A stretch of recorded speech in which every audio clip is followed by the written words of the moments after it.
Friends, কেমন আছো তোমরা সবাই? আমাদের চ্যানেলে তোমাদের সকলকে জানাই স্বাগত। আজ হাজির হয়ে গেছি নতুন একটা রেসিপি নিয়ে, সেটা হলো ডিম লাউ। লাউ আমাদের শরীরের জন্য খুবই উপকারী, তাই আমি হাজির হয়ে গেছি আজকে ডিম লাউ নিয়ে। আর এই দেখছো, লাউ আর আলু আমরা ছোট ছোট করে কেটে নিয়েছি এবং ধুয়েও নিয়েছি। এরপরে কড়াই সর্ষের তেল দিয়ে ভালো করে তেলটা গরম হয়ে গেলে আমরা লাউটা দিয়ে দেবো কড়াই। একটু 2 মিনিট ভালো করে নাড়াচাড়া করার পরে এরপরে আমরা আলুগুলো দিয়ে দেব, দিয়ে ভালো করে ভেজে নেব।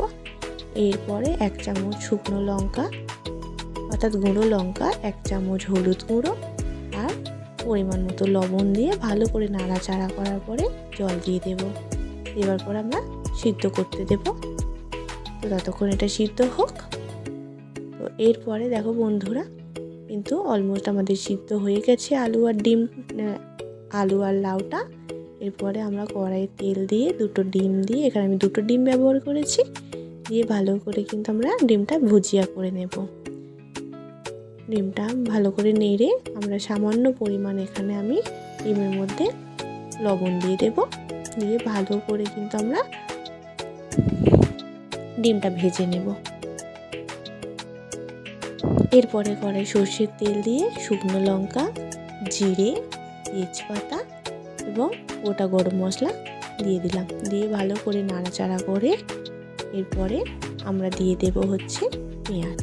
এখানে আমি দুটো বড় সাইজের পেঁয়াজ এখানে ব্যবহার করেছি, দিয়ে ভালো করে আমরা 2 মিনিট লাল লাল করে ভেজে নেব পেঁয়াজটা।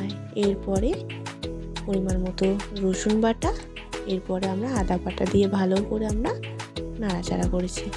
এরপরে আমরা টমেটোটাও দিয়ে দিলাম, দেওয়ার পরে ভালো করে কিন্তু আমরা নেড়ে নেব এবং সামান্য পরিমাণ লবণ দিয়ে দিলাম যাতে টমেটোটা তাড়াতাড়ি নরম হয়ে যায়। দেখো বন্ধুরা, হয়ে গেছে। এরপরে আমরা সিদ্ধ করা আলু আর লাউটা আমরা কিন্তু মশলার মধ্যে দিয়ে দিলাম, ভালো করে নাড়াচাড়া করে নেব। এরপরে আমরা ভুজিয়া করে রাখা ডিমটাও আমরা কিন্তু দিয়ে দিলাম, দিয়ে ভালো করে আমরা নাড়াচাড়া করে নেব। তো বন্ধুরা, এই রেসিপিটা আমার মায়ের রেসিপি, দুর্দান্ত খেতে হয়। আর আমি ফার্স্ট টাইম বানালাম, সত্যি সবাই খেয়ে খুব ভালো বলেছে।